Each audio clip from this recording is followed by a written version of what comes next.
The morning Olivia Hammond discovered her last 3 chickens slaughtered by coyotes was the same morning she realized she might not survive another New Mexico winter alone. Blood stained the dusty ground behind her weathered cabin on the outskirts of Pinos Altos, and feathers drifted across the yard like snow that would never come to this dry landscape. She stood there in her faded cotton dress, the hem dusty and torn, staring at the carnage with hollow eyes that had seen too much loss in her 22 years. First her parents to fever 3 years ago, then her brother to a mining accident just last spring, and now even these chickens that had kept her fed were gone. The small garden she tended barely produced enough vegetables to sustain her, and without eggs to trade in town, she had no idea how she would make it through the coming months. She buried the chickens in the hard earth, her hands blistering as she dug with a rusty shovel. The September sun beat down mercilessly, and sweat dripped into her eyes, mixing with tears she refused to acknowledge. By the time she finished, her dark hair had escaped its pins and hung in tangled waves down her back, and her dress clung to her thin frame. She had lost weight these past months, she knew, but there was no help for it. Food was scarce, and what little she had went into her stomach only when the hunger became unbearable. The walk into town took nearly an hour on foot. She had sold the horse months ago to pay for supplies, and she regretted it now, as the dusty road seemed to stretch endlessly before her. Pinos Altos was a rough mining town nestled in the mountains of southwestern New Mexico territory, established back in 1860, when gold was discovered in the area. Now, in 1885, the gold was mostly played out, but the town persisted, filled with stubborn miners, cowboys passing through, and families trying to carve out an existence in this unforgiving land. The general store smelled of tobacco, leather, and coffee. Mr. Peterson stood behind the counter, his round face sympathetic as Olivia explained her situation. "I need to buy some chickens," she said, keeping her voice steady. "Just a few hens to start. I can pay you back once they start laying." Mr. Peterson scratched his gray beard, his eyes troubled. "Miss Hammond, I cannot extend more credit. You already owe for the flour and beans from last month. I am sorry, but my wife says we cannot afford to carry more debts." Shame burned her cheeks, but Olivia lifted her chin. "I understand. Thank you anyway." She turned to leave, fighting the desperation that clawed at her chest. Outside, the dusty street bustled with afternoon activity. A wagon loaded with mining equipment rattled past, and several cowboys lounged outside the saloon, their spurs jingling as they shifted their weight. She walked past them with her eyes down, aware of their stares but too tired to care. "Miss Hammond." The voice was deep and unfamiliar. She turned to find a tall man standing a few feet away, his worn hat shading eyes that were a startling shade of blue-gray. He was probably in his mid-20s, with sun-bronzed skin and dark hair that curled slightly at his collar. His clothes marked him as a working cowboy, the leather chaps worn but well-maintained, his shirt dusty from the trail. "Yes," she said warily. "Name is Daniel Parker. I work at the Three Rivers Ranch about 5 miles north of here." He removed his hat, revealing more of his face. There was something earnest in his expression, something that made her think of her brother before the hardness of this land had worn him down. "I could not help but overhear your conversation with the shopkeeper about the chickens." "I do not need charity," she said quickly, though the words tasted bitter. "I am not offering charity, madam." He turned his hat in his hands, his fingers long and calloused. "The ranch needs someone who knows about keeping chickens. The boss wants to start a proper flock, but none of us know the first thing about it. We are all cowboys and cattlemen. I thought maybe, if you needed work, You could help us set up a coop and teach us how to manage them properly. We would pay you, of course, and you could take some of the eggs as part of your wages." Olivia studied him, looking for signs of pity or deception, but found neither. "Why would you help me? You do not know me." "My sister died 2 winters ago," he said quietly, his eyes shadowing with old grief. "She was alone, too proud to ask for help, and by the time anyone knew she was in trouble, it was too late. When I heard you talking in there, I just thought maybe this time someone could help before it was too late." The raw honesty in his voice disarmed her. She swallowed hard, her pride warring with her desperation. Desperation won. What exactly would this job involve? Daniel's face brightened slightly. "Come out to the ranch tomorrow morning. I will show you around and we can discuss the details with my boss, Mr. Garrett.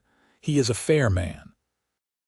If you know about chickens, he will be glad to have your expertise." They arranged for him to pick her up at dawn the next morning.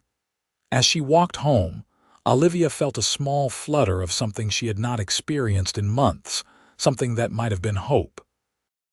That night, she mended her best dress by candlelight, the one her mother had made from blue calico before she died. It was faded now, but still presentable. She washed her face and hands in the basin, staring at her reflection in the small, cracked mirror that hung on the wall. Her face was thinner than it used to be, her cheekbones sharp, but her green eyes still held the fire her father always said would get her through anything. She hoped he was right. Daniel arrived just as the sun began to paint the sky pink and gold. He drove a sturdy wagon pulled by 2 horses, and he jumped down to help her up to the seat with a courtesy that reminded her there were still gentlemen in this rough country. "Did you sleep well?" he asked as they started down the road. "Well enough," she lied. She had lain awake most of the night, wondering if this was real or if she would wake to find it had been a dream born of desperation. The ranch spread across a valley between 2 ridges, the grass still holding some green despite the late season. Cattle dotted the landscape, and several horses grazed in a corral near the main house. The house itself was a low adobe structure with a covered porch, practical and solid. Several outbuildings surrounded it, including a barn, bunkhouse, and various sheds. Mr. Garrett turned out to be a weathered man in his 50s with keen eyes and a no-nonsense demeanor. He listened as Daniel explained the situation, then turned his attention to Olivia. "You know about chickens, Miss Hammond. I've kept them all my life, sir. I know about feeding, housing, protecting them from predators, collecting eggs, everything needed for a healthy flock." "The coyotes got your chickens," she nodded, grateful he did not make her explain the full extent of her poverty. "Damned nuisances," he said. "That is one reason we have not kept chickens before. Too much trouble protecting them. But my wife wants fresh eggs, and I am tired of paying town prices for them. If you can help us set up a proper coop and teach my men how to maintain it, I will pay you $2 a week. Plus you can take a dozen eggs home every week once the hens start laying. Does that sound fair?" $2 was more than she had seen in months. "Very fair, sir. Thank you. Daniel here will work with you on building the coop. He is handy with tools. You tell him what you need, and he will make it happen." Over the following weeks, Olivia found herself spending long days at the ranch. Daniel proved to be an excellent carpenter, and together they designed and built a coop that would house 20 chickens comfortably. He listened carefully to her instructions about ventilation, nesting boxes, and roosting bars, never once dismissing her knowledge despite her being a woman. "My mother always said the women in a household know the most important things," he told her one afternoon as they worked side by side, measuring boards for the nesting boxes. "My father was a good man, but he would have starved without her knowing how to preserve food, tend the garden, and manage the livestock. I learned early to respect what women know. Your mother sounds like a wise woman, Olivia said, marking a board with a pencil. She was. She died when I was 15, same fever that killed a lot of people that year. He sawed through the board with smooth, even strokes. My father lasted another 2 years, but I think he died of a broken heart more than anything else. They were married for 22 years and he never looked at another woman. That is a rare kind of love, Olivia said softly. It is, but I saw it with my own eyes, so I know it exists. He looked at her then, his blue-gray eyes serious. I figure if a person is patient, maybe they can find that kind of love too. Something in his gaze made her breath catch, but she looked away, focusing on the wood in her hands. She could not afford to think about love. Love was a luxury for people with secure futures, not for women one bad season away from starvation. But as the days passed, she found it increasingly difficult to ignore the way her heart lifted when she saw Daniel's wagon coming up the road to collect her each morning. He always had a thermos of coffee to share on the ride, and he asked about her life with genuine interest. She learned that he was 26, that he had been working ranches since he was 16, and that he dreamed of having his own place someday. Just a small spread, he told her as they painted the finished Coop one October morning. The air had turned crisp, and their breath made small clouds in the early light. Nothing fancy.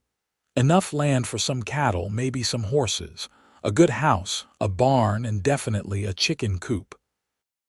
He grinned at her, and she found herself smiling back. "It sounds like a good dream," she said. "What about you?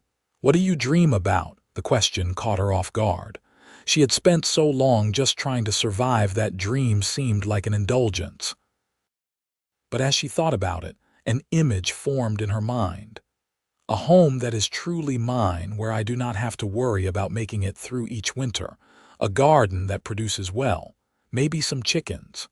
She laughed at herself. "I suppose that is not very ambitious." "It sounds perfect to me," Daniel said quietly. "Mr. Garrett bought the chickens from a farmer near Silver City, and they arrived in crates, clucking and fluttering."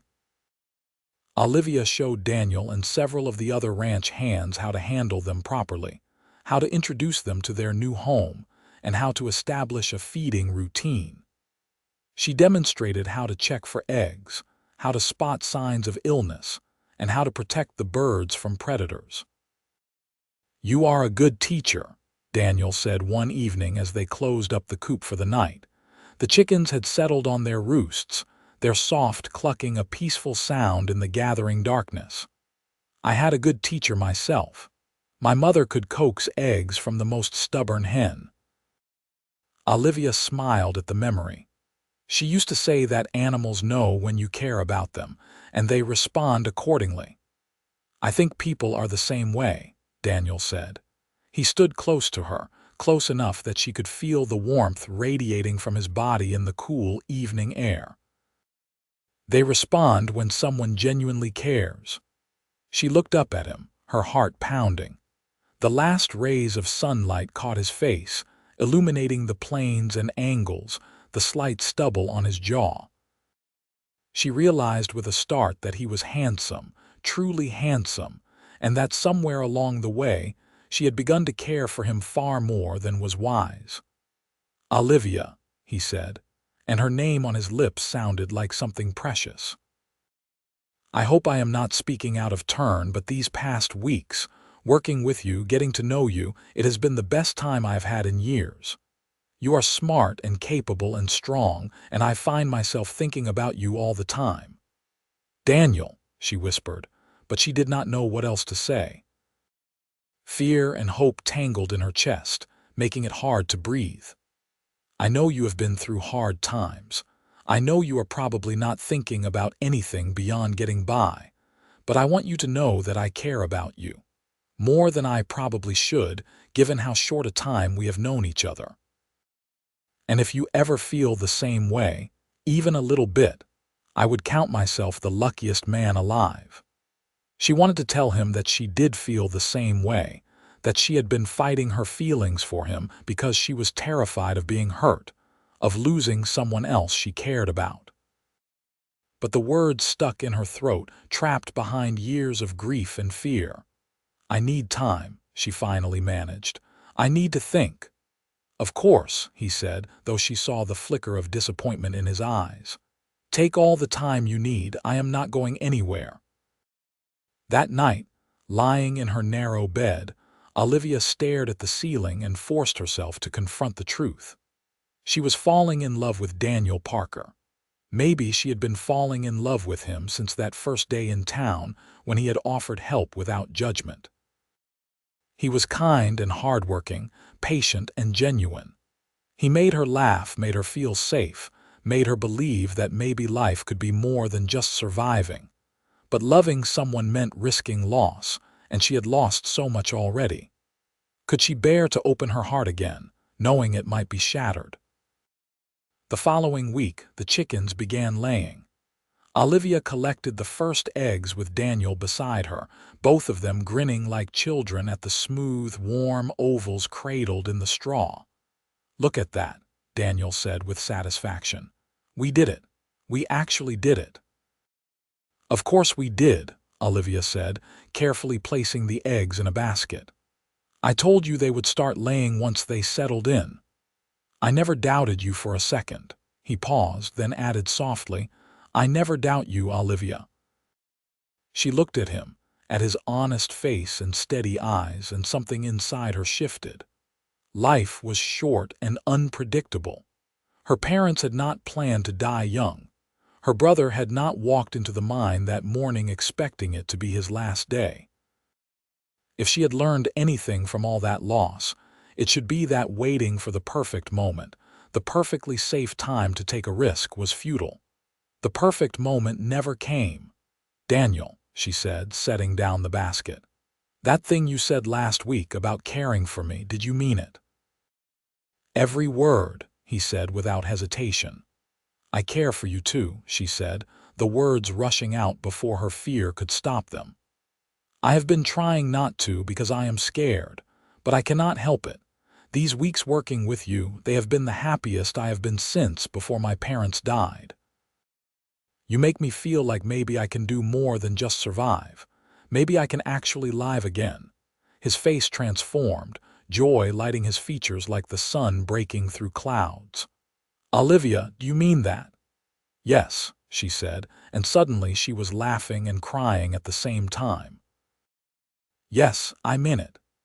He pulled her into his arms, and she went willingly, resting her head against his chest and listening to the steady beat of his heart. His arms were strong and warm, and for the first time in years, she felt truly safe. "I will take care of you," he murmured into her hair. "I swear it, you will never have to face hard times alone again."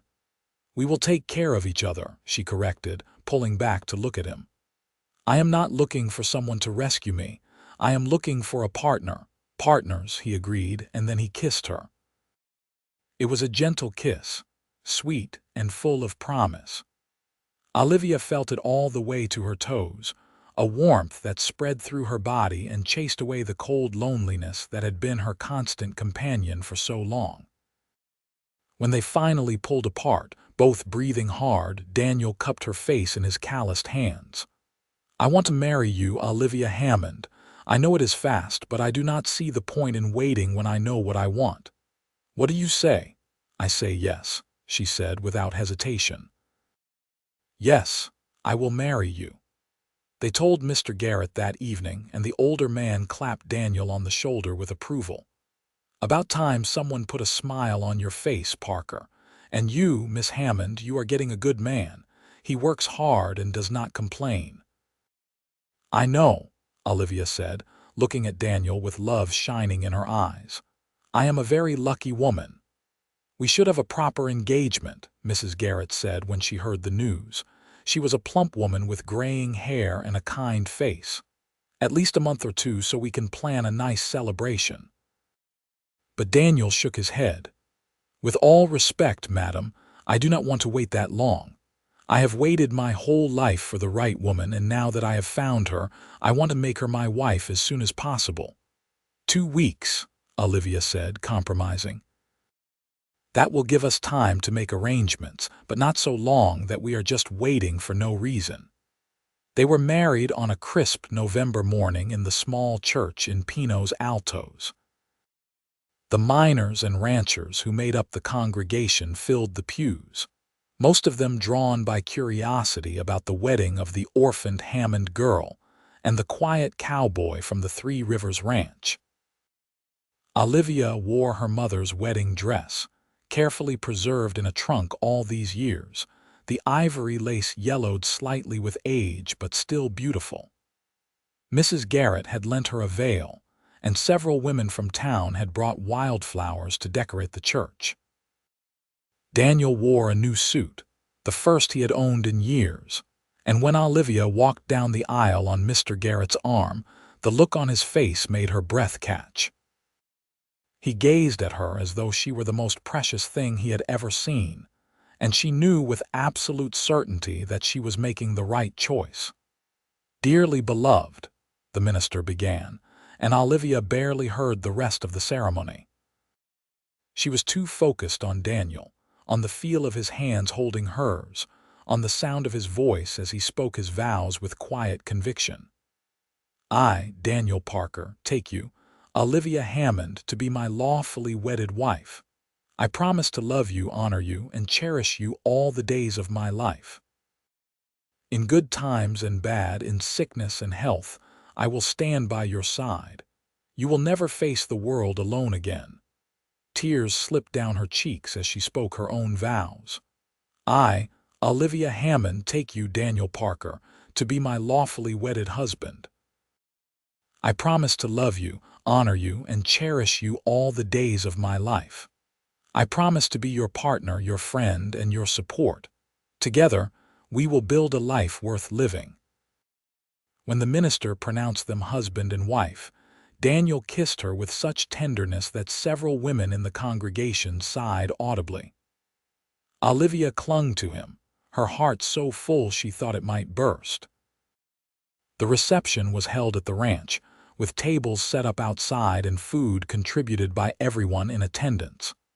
There was roast beef and potatoes, fresh bread, several pies, and even a small wedding cake that Mrs. Garrett had baked herself. Someone produced a fiddle, and soon there was dancing. Daniel twirled Olivia across the packed earth, both of them laughing, surrounded by well-wishers and friends. "Happy?" he asked as they spun together under the twilight sky. "Happier than I have ever been," she answered truthfully. Mr. Garrett had given them 3 days off for a honeymoon, though they had nowhere to go. They spent that first night in Olivia's cabin, which was now their cabin, lying in each other's arms and talking until the early hours of the morning. Daniel told her about his dreams for their future, and she shared her hopes and fears. They made love with a gentle passion that left them both breathless and amazed. "I never knew it could be like this," Olivia whispered in the darkness, her head resting on Daniel's shoulder. "Neither did I," he admitted. "I thought maybe that kind of deep connection was just in stories, but this, you and me, it is better than any story." Over the following weeks, they settled into married life. Daniel continued working at the Three Rivers Ranch, and Olivia managed the chicken coop, which had become her particular responsibility. The flock thrived under her care, producing more eggs than the ranch could use. Mrs. Garrett suggested they sell the surplus in town, and Olivia found herself with a small but steady income of her own. They spent their evenings together, working on improvements to the cabin. Daniel built new furniture, including a proper kitchen table and chairs, and shelves for their few books. Olivia sewed curtains and a quilt, creating a home that was truly theirs. They talked about everything and nothing, learning each other's rhythms and quirks, building the foundation of a life together. In December, as the first snow began to fall on the mountains surrounding Pinos Altos, Daniel came home with news that changed everything. "Mr. Garrett wants to sell off a portion of the ranch," he said, his eyes bright with excitement. 50 acres on the eastern edge. He is getting older and he wants to simplify his operation. He offered to sell it to me at a price I can afford if I am willing to work it off over the next few years. 50 acres, Olivia breathed. That is enough for a small ranch. Exactly. We could run some cattle, keep horses, have a proper homestead. It would be hard work, but we could do it together. What do you think? I think it sounds perfect, she said, throwing her arms around his neck. When can we start? They broke ground on their house in early spring of 1886. It was a simple structure. 2 rooms to start with the promise of adding more as they could afford it, but it was theirs. Daniel worked on it every spare moment, often late into the evening by lamplight. Olivia helped when she could, but she was increasingly tired as the weeks passed. By March, she knew why. "I am with child," she told Daniel one evening as they sat on the steps of their half-finished house, watching the sunset paint the sky in shades of orange and purple. He turned to her, his expression cycling through shock, joy, and concern in rapid succession. "You are sure?" "As sure as I can be without seeing a doctor. But I know the signs, and Mrs. Garrett confirmed my suspicions. The baby should come in October." "Olivia," he said, and then he could not seem to find more words. He pulled her close, his arms tight around her, and she felt him trembling. "A baby, our baby." "Are you happy?" she asked, though she could hear the joy in his voice. Happy does not even begin to cover it. Terrified, thrilled, grateful, all of those things at once. He pulled back to look at her, his hands cupping her face. "You have given me everything I ever dreamed of and things I did not even know to dream about. I love you so much, Olivia Parker." "I love you too, Daniel Parker." They moved into the new house in May, even though it was not quite finished. The 2 rooms were complete and livable, and that was enough. Daniel had built a small chicken coop beside the house, smaller than the one at the 3 Rivers Ranch but perfectly sized for their needs. "Come here," he said one morning after breakfast. He took her hand and led her outside to where he had been working the previous evening. She had not paid much attention, thinking he was just finishing some detail on the coop.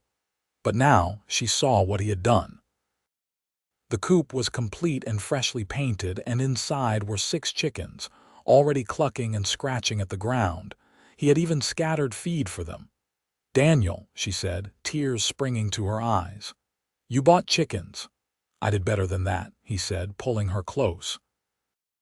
3 of them are from our original flock at the ranch. Mr. Garrett said we had earned them. The other 3 I bought in town. They are all good layers." She turned in his arms, looking up at him with wonder. "You built us a coop." "I did. And now you can feed our chickens every morning on our land." "Our land, Olivia, not someone else's. Ours." The words hit her with unexpected force. Our land. For so long she had been adrift, surviving on property that held only painful memories. But this land, this house, these chickens, they were the start of something new, a future they were building together. "Feed ours on our land," she repeated softly, the words like a promise and a prayer combined. "Every morning for the rest of our lives," he agreed, kissing her forehead. The summer was hot and dry, but their small garden thrived with careful tending. Olivia spent her mornings feeding the chickens and collecting eggs, then working in the garden before the heat became too intense. Daniel worked their small herd of cattle, building fences and continuing to improve their property.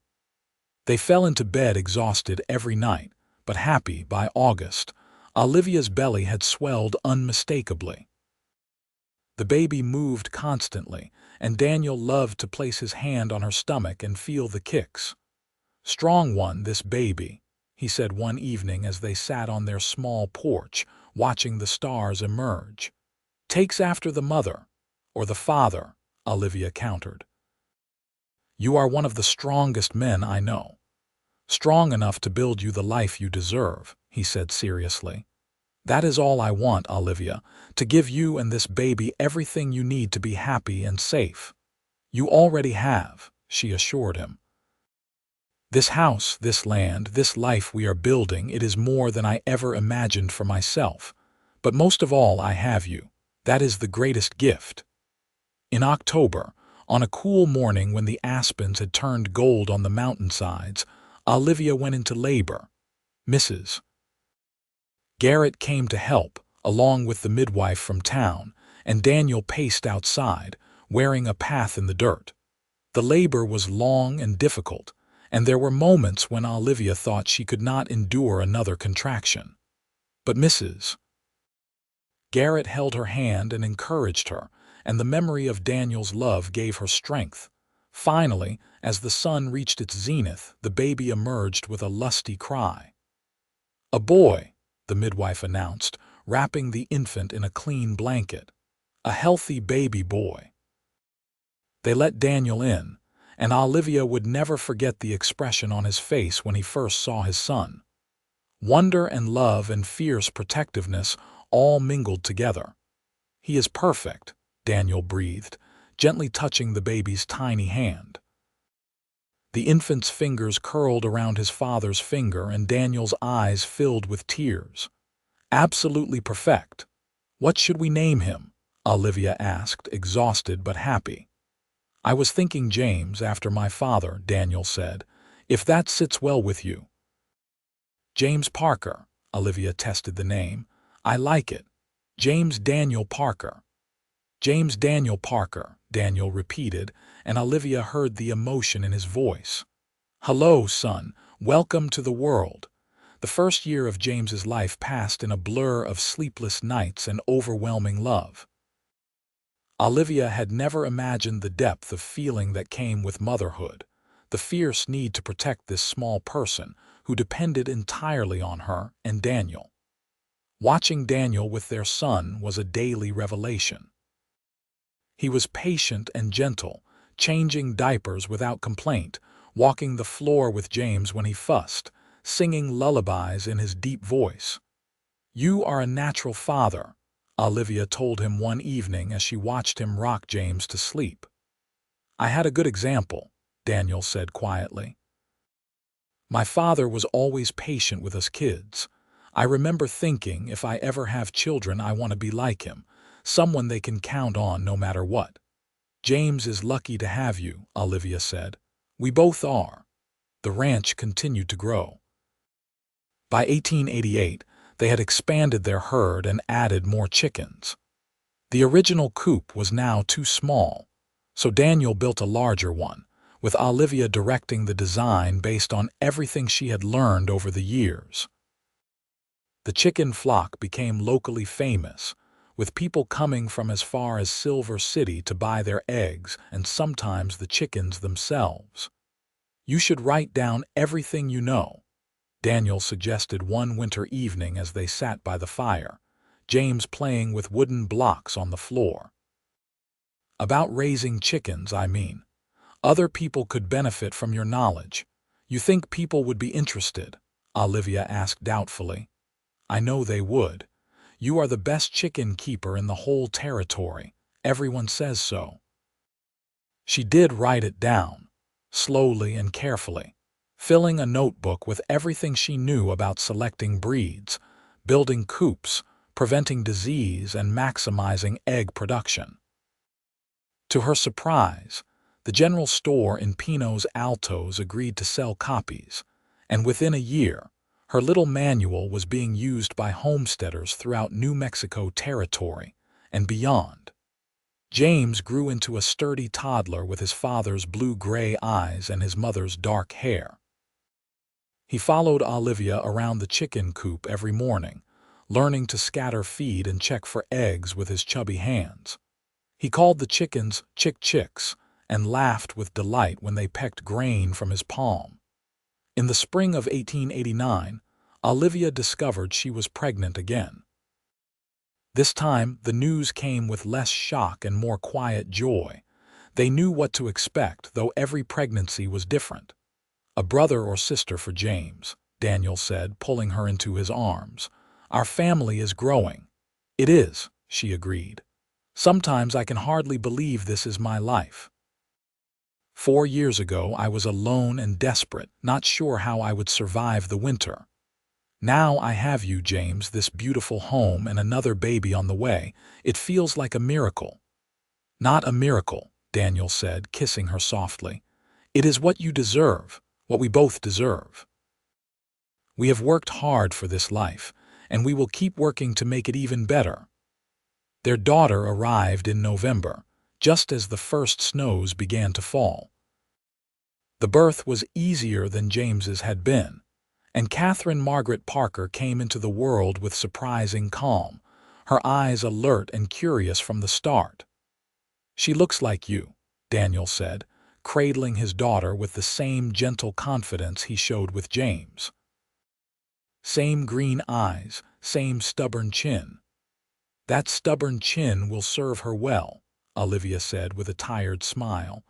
"A woman needs stubbornness to survive in this world." "She will have that," Daniel agreed, "but she will also have parents who love her and a brother who will protect her." "She will have options, Olivia. That is what we are building here, a foundation that gives our children options we never had." As the children grew, the ranch prospered. Daniel's careful management and Olivia's diverse income streams from chickens, eggs, and her guidebook created a financial stability they had never dreamed possible. They added 2 more rooms to the house, a proper parlor and an additional bedroom, and Daniel built a barn large enough for their horses and equipment. The chicken coop underwent another expansion in 1891. By this time, Olivia was managing nearly 50 birds, and she had developed a breeding program that produced hardy chickens well suited to the New Mexico climate. Ranchers and farmers came from all over the territory to buy her stock, and the Parker Chicken Farm became as well known as the Parker Cattle Operation. "Remember when you said you just wanted a home and a garden and some chickens?" Daniel asked one evening as they stood together watching the sunset, his arm around her waist. James and Catherine played in the yard, their laughter floating on the warm air. "I remember," Olivia said. "I thought I was asking for so little, just enough to survive." "You got so much more," Daniel said. "We both did.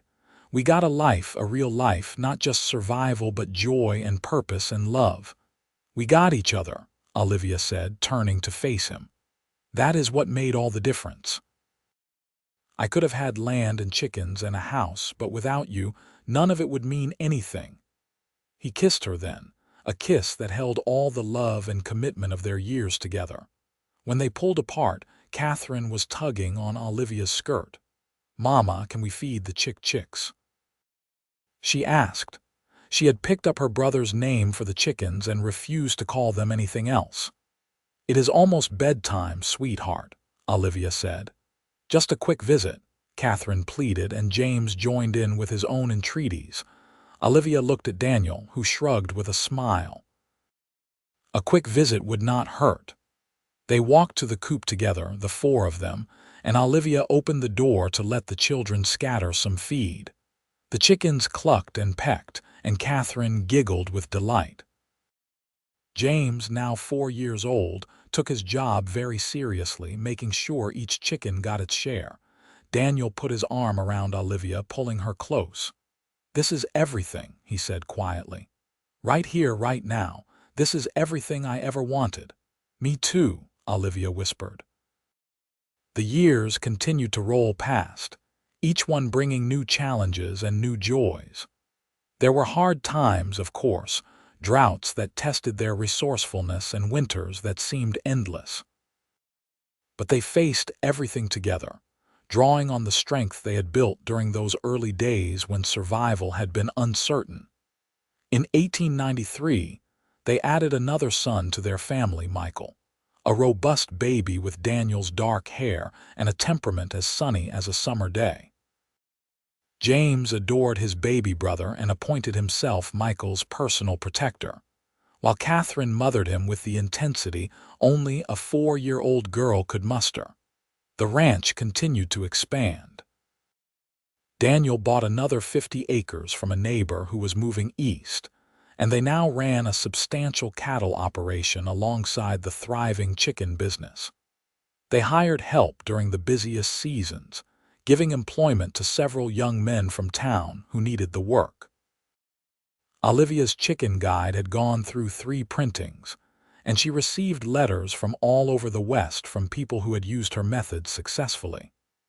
She answered each letter personally, often staying up late by lamplight to share additional advice or encouragement. Daniel teased her that she was becoming famous, but she insisted she was simply sharing knowledge that had been passed down to her. "Knowledge is only valuable if you use it to help others," she told him. "My mother taught me everything I know about chickens.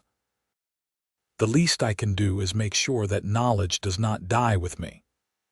By 1895, James was 7 and already showing signs of following in his father's footsteps. He loved the cattle and horses, spending every spare moment in the barn or riding with Daniel around the property.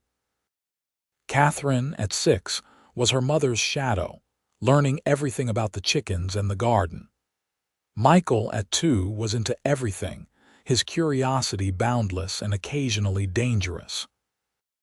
"He is going to be the death of me," Olivia said one afternoon after pulling Michael out of the horse trough for the 3rd time that week. "He is exploring his world," Daniel said, scooping up his soggy son with a laugh, "just like his brothers and sister did at his age." James and Catherine never climbed into the horse trough, Olivia pointed out. "No, but James did eat a handful of chicken feed to see what it tasted like, and Catherine tried to ride one of the hens like a horse. Every child finds their own way to terrify their parents." Life had settled into a comfortable rhythm. Olivia still fed the chickens every morning, though now she often had 1 or more children helping her. The ritual had become one of her favorite parts of the day, a quiet time before the bustle of breakfast and chores when she could enjoy the cool morning air and the peaceful clucking of the hens. Daniel often joined her, and they would stand together in the coop, their children scattered around them, and share their plans for the day. Those moments of simple togetherness meant more to Olivia than all the prosperity they had achieved. "Remember when you built this first coop?" she asked one morning as they collected eggs together. James was in school in town now, boarding with Mrs. Garrett during the week, but Catherine and Michael were with them, carefully placing eggs in baskets. "I remember," Daniel said. "I remember thinking that I was building more than a coop. I was building a reason for you to stay in my life." "You did not need a coop for that," Olivia said softly. "You already had my heart. I hoped I did, but I wanted to give you something solid, something that showed I was serious about taking care of you." "You have taken care of me every day since," Olivia said. "Not by doing everything for me, but by standing beside me, working with me, believing in me. That is the greatest gift any person can give another." The winter of 1896 was harsh, with deep snows and bitter cold. But the Parker family was well prepared, with a root cellar full of preserved food, a barn full of hay for the animals, and a warm house to shelter them from the worst of the weather. They spent the long evenings by the fire, Daniel reading aloud from books while Olivia sewed and the children played. During one particularly fierce blizzard, they were snowed in for nearly a week. But instead of feeling trapped, Olivia found the enforced closeness wonderful. They told stories, played games, and simply enjoyed being together without the usual demands of ranch work pulling them in different directions. "This is nice," Daniel said one evening as the wind howled outside. James and Catherine were already asleep, and Michael dozed in Olivia's arms. Just us, safe and warm, while the storm rages outside. We have built a good life, Olivia said. A strong life that can weather any storm. We have, he agreed. And it all started with chickens. She laughed softly. I suppose it did. I was feeding chickens, desperately trying to hold on to the only life I knew, and you saw me and decided to help. I saw a woman who was stronger than she knew, Daniel corrected. A woman who deserved better than what life had dealt her. I am glad I had the courage to speak to you that day. So am I, Olivia said, leaning her head against his shoulder. So am I. Spring arrived eventually, as it always did, and with it came new life. The chickens began laying prolifically after the winter slowdown, and several of the cows calved. The children spent hours watching the new calves, delighting in their wobbly legs and curious natures. In May, Olivia realized she was pregnant again. At 33, she had thought they might be done having children, but this unexpected blessing was welcome nonetheless. Number 4, Daniel said, his hand resting on her still flat stomach. Our family keeps growing. Are you happy? She asked. Always, he said simply. Every child is a gift, a sign that we are doing something right, that the world thinks we are fit parents. How could I be anything but happy? This pregnancy was different from the others, harder somehow. Olivia tired more easily and felt nauseated well into the second trimester. But she continued her work, adapting as necessary, and refused to be treated as an invalid. You need to rest more, Daniel insisted when he found her hauling a bucket of water to the chickens in her 6th month. I need to keep moving, she countered. The doctor said gentle activity is good for pregnant women. Besides, the chickens need water. I can water the chickens. You have cattle to tend and fences to mend. I can manage the chickens. They compromised, with Daniel or one of the hired hands taking over the heavier tasks while Olivia focused on feeding and egg collection. The children helped more too, with Catherine proving to be nearly as skilled with the chickens as her mother. Their 4th child, another daughter they named Sarah, arrived in January of 1897. She was tiny but perfect, with a head full of dark hair and lungs that proved she was healthy despite her small size. 4 children, Olivia marveled as she nursed the baby. James, Catherine, and Michael crowded around, eager to see their new sister. She is so small, James said with wonder. Was I that small? You were even smaller, Olivia told him. But you grew big and strong, and so will Sarah. The children doted on their baby sister, and Olivia found mothering 4 easier in some ways than mothering 1 had been. She had experience now, and confidence, and a support system in Daniel and their older children. As Sarah grew from infant to toddler, the ranch reached a new level of prosperity. The cattle operation was one of the most successful in the region, and the chicken business had expanded to include mail-order sales.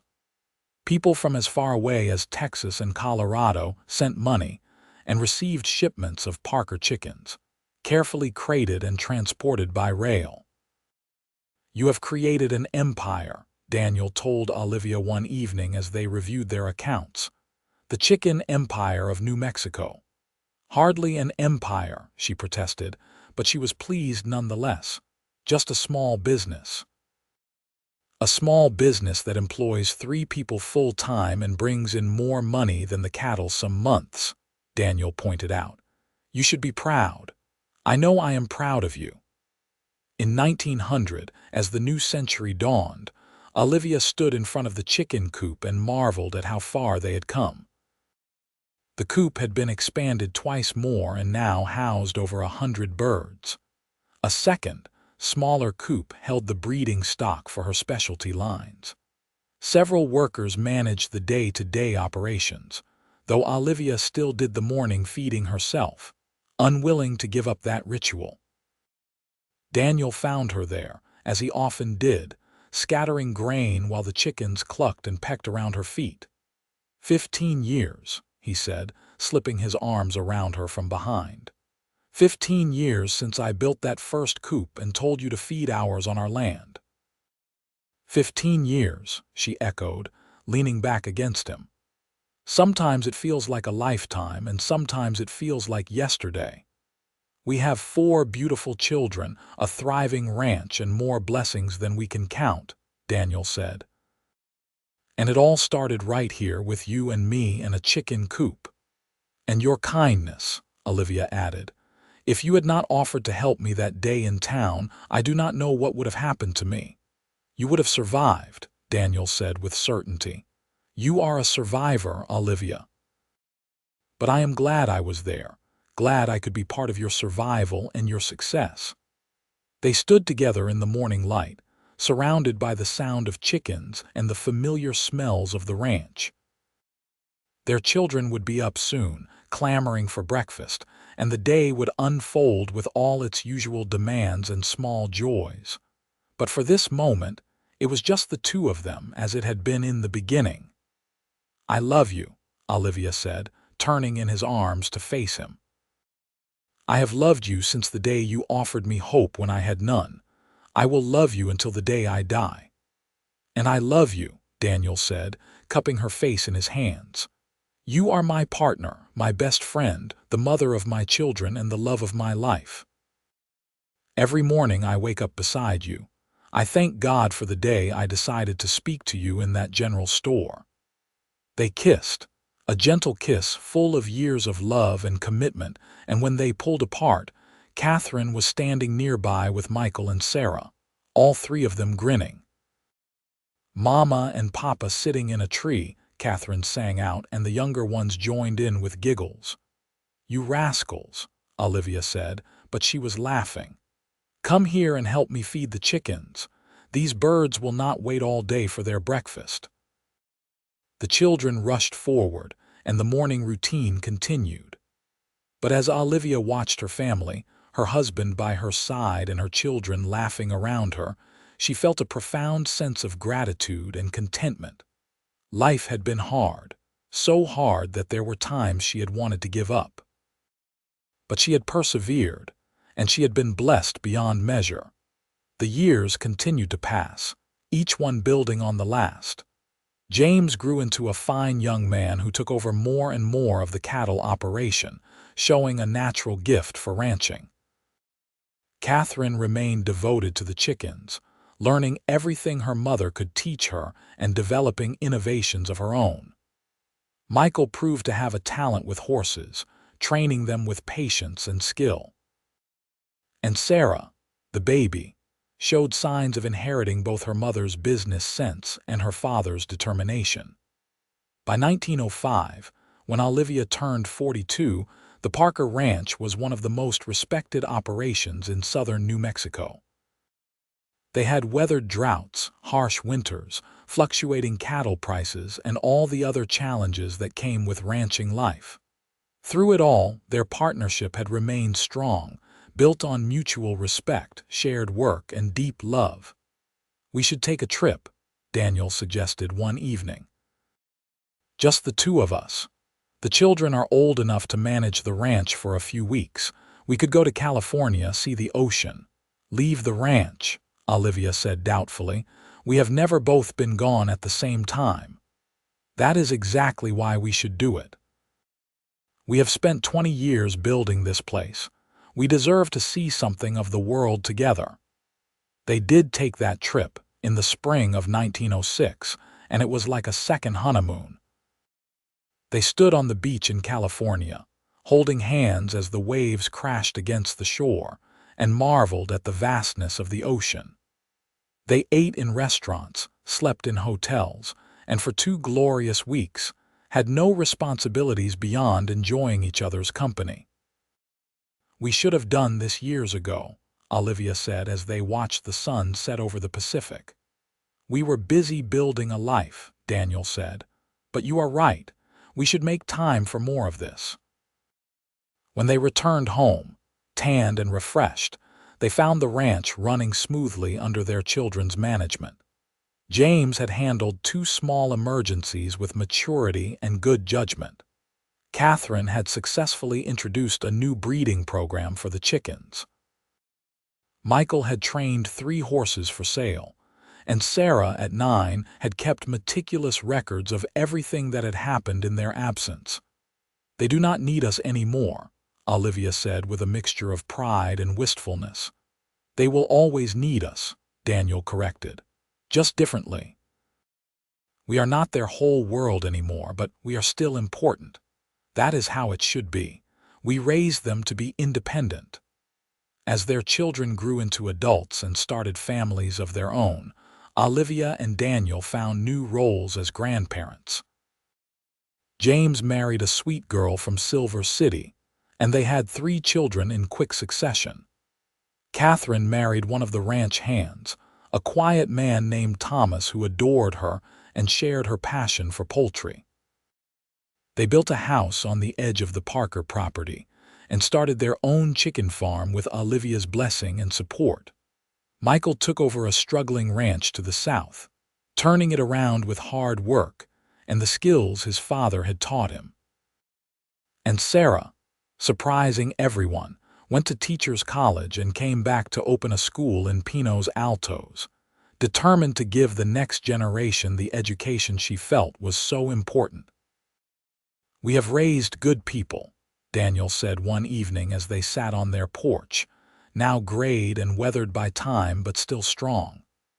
"People who contribute to the world, who work hard, who treat others with respect. That is our real legacy, not the ranch or the chicken business, but our children." "And their children," Olivia added, watching 2 of her grandchildren chase each other across the yard. "The legacy continues."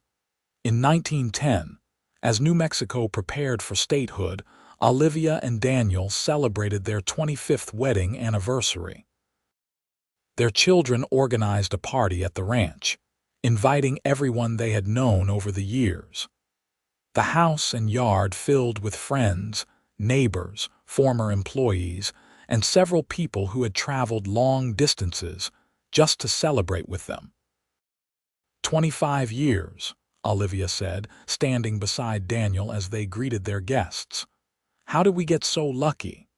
"Luck had nothing to do with it," Daniel said. "We worked for this, fought for it, built it together.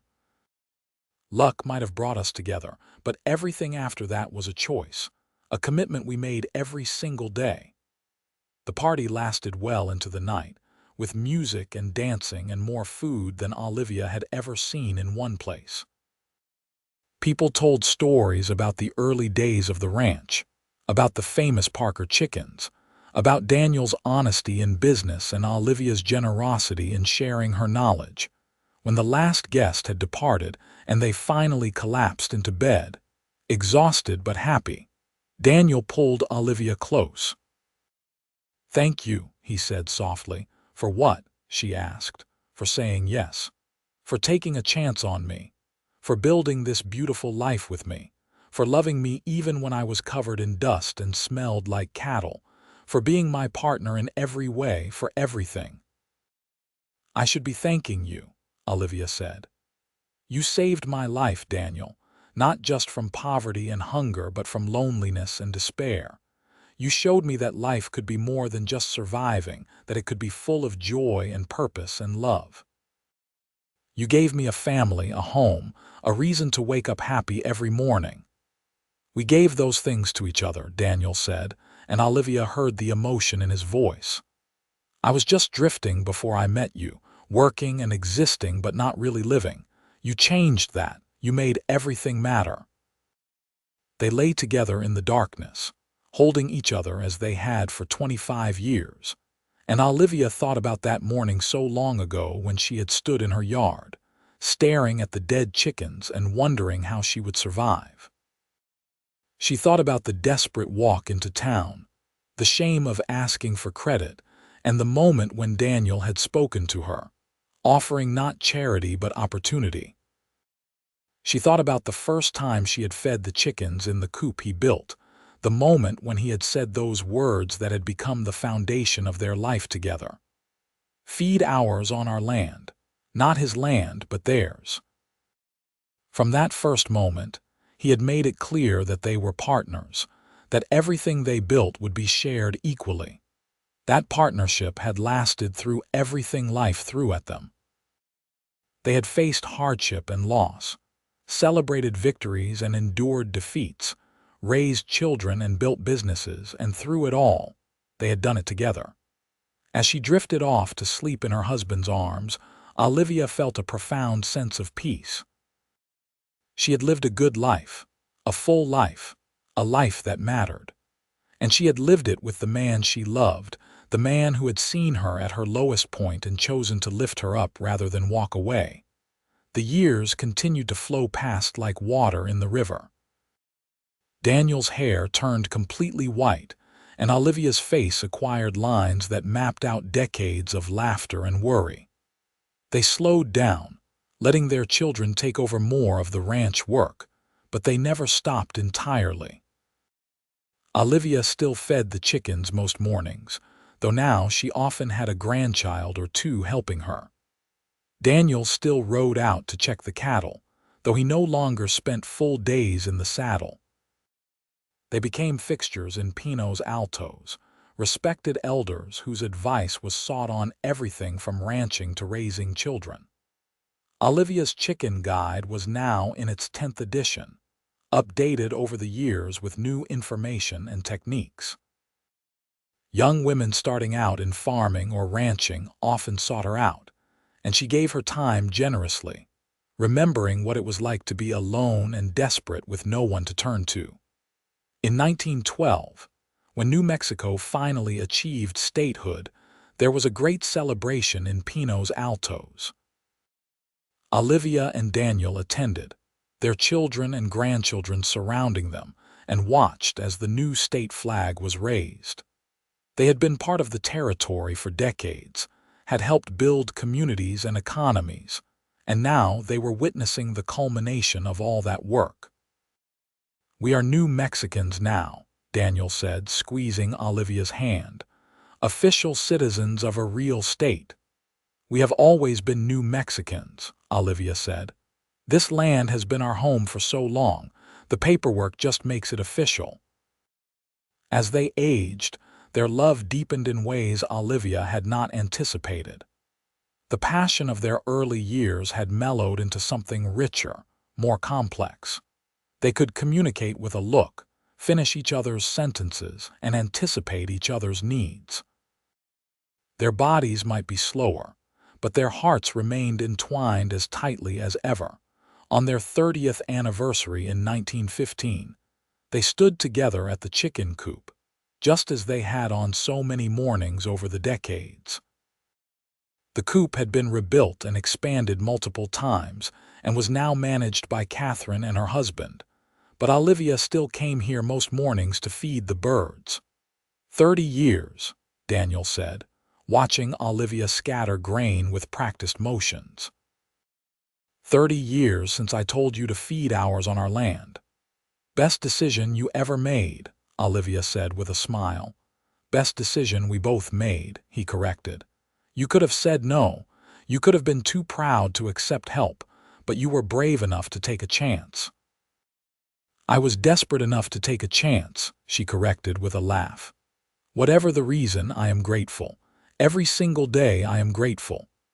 They stood together, aged but still strong, their hands clasped and their hearts full.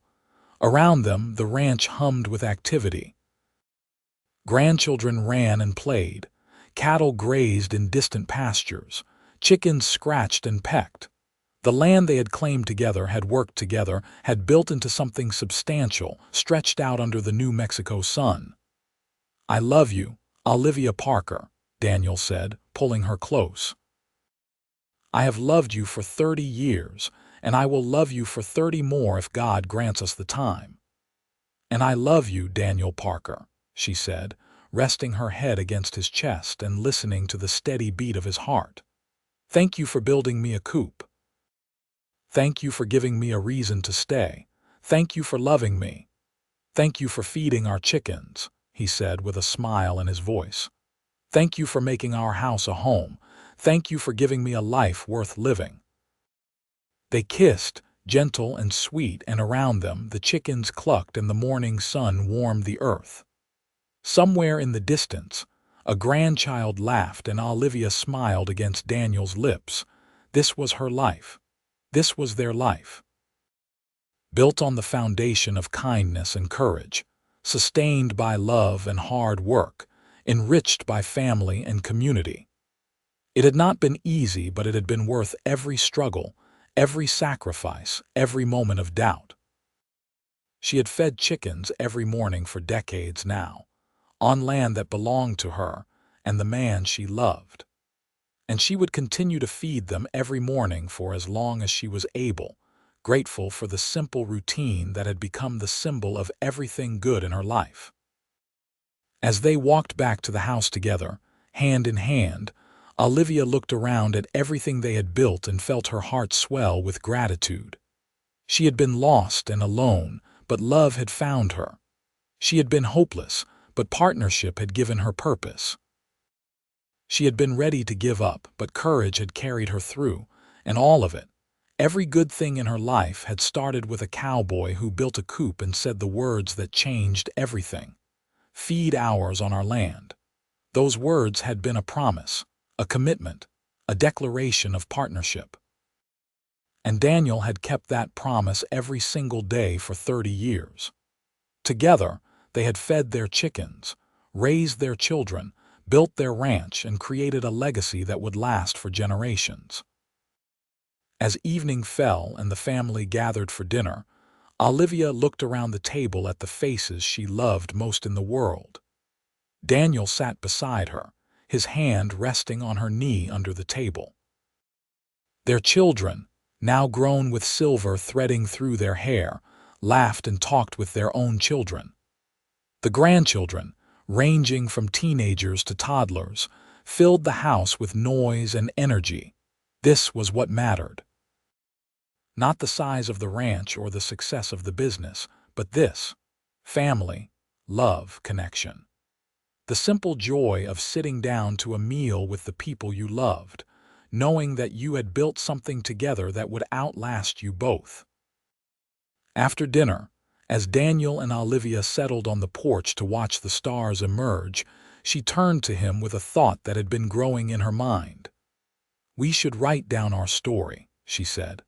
"Not just the chicken guide, but our story.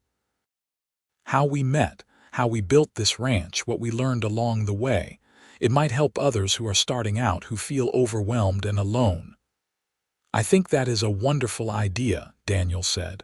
"Though I am not much of a writer." "We will do it together," Olivia said, "like everything else." And they did.